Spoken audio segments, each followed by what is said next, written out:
Allez-y, messieurs, dames, pardon. Oui, bonsoir. Vous voyez qu'il y a que des messieurs là. Non, il y a pas mal de messieurs, mais il y a des dames. Pardon. Bonsoir Laurent, c'est évidemment une défaite avec un scénario assez cruel pour vous. Très cruel. Sur l'ensemble du match, on ne peut pas dire non plus que Marseille n'a pas mérité sa victoire, mais qu'est-ce qui a pas bien marché finalement? Ça c'est votre opinion. Je pense que le partage des points aurait été pour les deux équipes. Je suis peut-être pas objectif, mais je pense qu'on a la balle de match. Eux, ils ont eu la balle de match aussi. J'en discute avec eux. Ils me disaient qu'il y avait deux belles équipes sur le terrain. Je pense que voilà, le score qui aurait reflété la physionomie du match aurait été 1-1. Malheureusement, ça n'a pas été le cas. On est vraiment frustré sur le résultat, pas sur le match.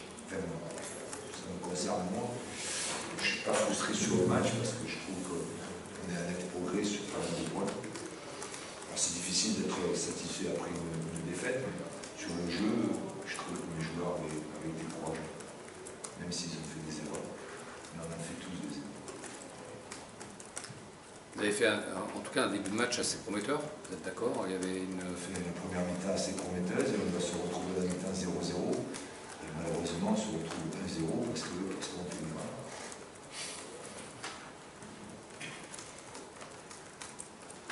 Ce but de la victoire marseillaise, il est invraisemblable. Vous vous dites que c'est un truc qui tombe du ciel. Je vais d'abord raconter le but. J'ai le quatrième arbitre à côté de moi et je lui dis combien il reste, monsieur l'arbitre. Il me dit il reste 30 secondes. Ok. Donc vous pouvez passer que 30 secondes. Je me dis bon, 1-1. Donc après ça sort très bien. C'est le résultat, à mon avis, qui résume le match. Quand je vois le gardien de Marseille qui hésite de relancer à la main ou au pied, parce qu'il doit se dire que c'est pas la peine de prendre des risques.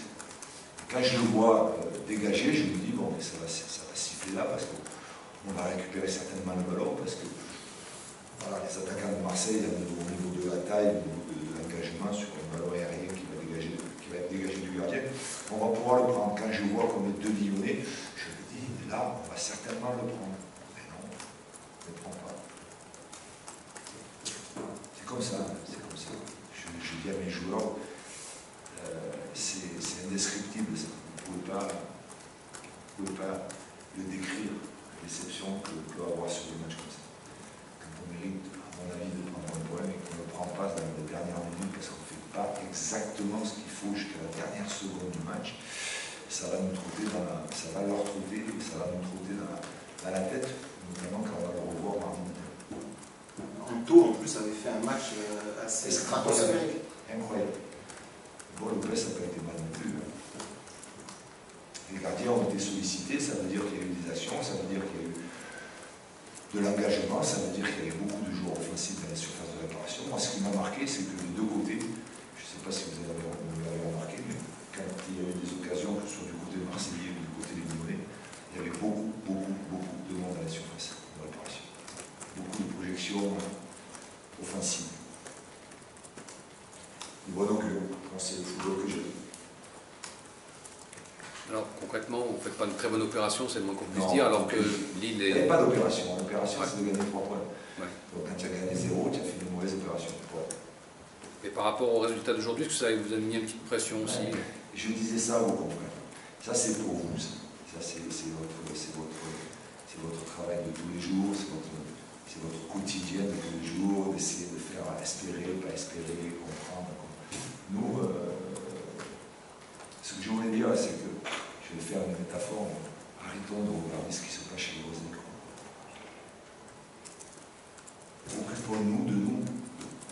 Alors les résultats, oui, effectivement, vous ne pouvez pas ne pas les savoir, parce que vous savez, avec moi, les réseaux sociaux, les téléphones, les scores de toutes les équipes, on le sait, chaque fois quand vous jouez le dimanche à 20h45, vous savez tous les résultats et c'est normal.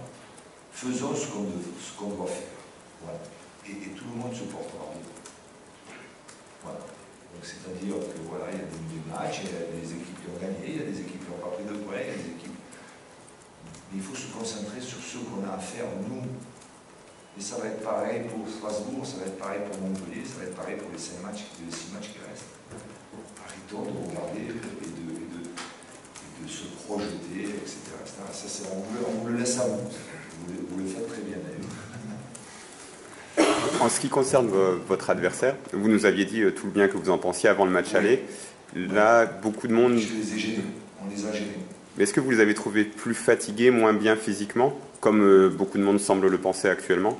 Ils jouent 3 derrière, ils jouent 2 pistons et 2 milieux de terrain, avec 3 attaquants. C'est compliqué. C'est compliqué, ça leur fait prendre beaucoup de risques. Ça leur fait jouer un contre un derrière. Et nous, on a joué un contre un derrière aussi. On a joué aussi, on a pris des risques aussi. On n'a pas été récompensés, mais ils prennent beaucoup de risques. Mais Marseille, ils sont habitués à prendre ce risque-là. J'ai discuté avec Igor, ils voient le football comme ça et c'est très bien. C'est très bien. Après, attention, il faut avoir les joueurs pour jouer comme ça. Et il faut savoir qu'on va se procurer beaucoup de choses, mais on va concéder beaucoup de choses aussi. Mais physiquement... Sur une équipe qui veut jouer. Parce que si vous les contrez qu'en disant on va bien défendre et on va les prendre en compte, à mon avis, ça ne suffit pas. Mais vous n'avez pas constaté de baisse physique, même dans votre préparation du match? Moi, je les avais trouvés physiquement plus impressionnants à l'aller, ou c'est peut-être, je dis bien peut-être, que les Lyonnais étaient moins bons à cette époque-là physiquement. Là, je les ai trouvés ce soir. C'est paradoxal parce que je trouvais que dans les 10-15 dernières minutes, ils avaient fait beaucoup d'erreurs techniques. Ils avaient perdu beaucoup de ballons dans la construction. On a failli en profiter. Et je m'étais dit que finalement, sur le match, physiquement et athlétiquement, malgré le déficit que l'on avait, on avait bien joué dans ce domaine-là aussi. Voilà. C'est bon? Allez, au revoir, monsieur.